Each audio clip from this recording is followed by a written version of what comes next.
Kotivoima 2. Hartia- ja käsilihakset. Ota käsipaino molempiin käsiin. Nosta kädet vuorotellen hartiatasolta ylös ja laske jarruttaen alas. Jousta hieman polvista. Pakara- ja jalkalihakset. Istu tuolin reunalla. Kallista vartaloa hieman eteen ja nouse ylös. Istuudu yhden jalan varassa hitaasti alas.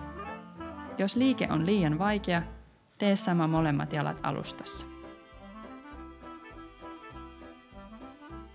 Yläselän ja hartioiden lihakset. Istu tuolin etureunalle ja pujota kuminauha toisen jalkapohjan alta.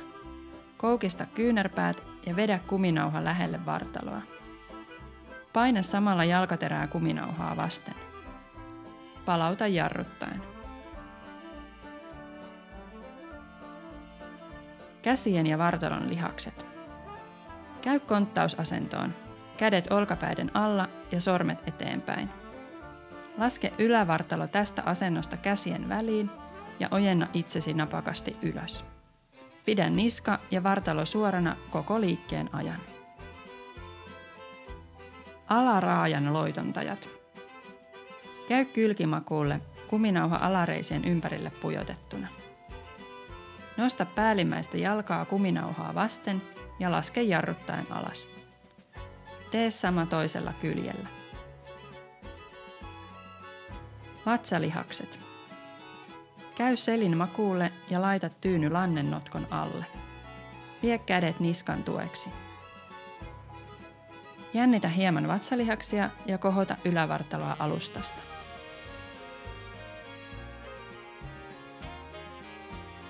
Selkälihakset. Käy konttausasentoon ja aseta tarvittaessa polvien alle tyyny. Nosta vastakkainen käsi ja jalka ylös ja tuo ne vatsan alla lähelle toisiaan. Pidä keskivartalo tuettuna. Toista 5 kertaa ja tee sama toisella raajaparilla.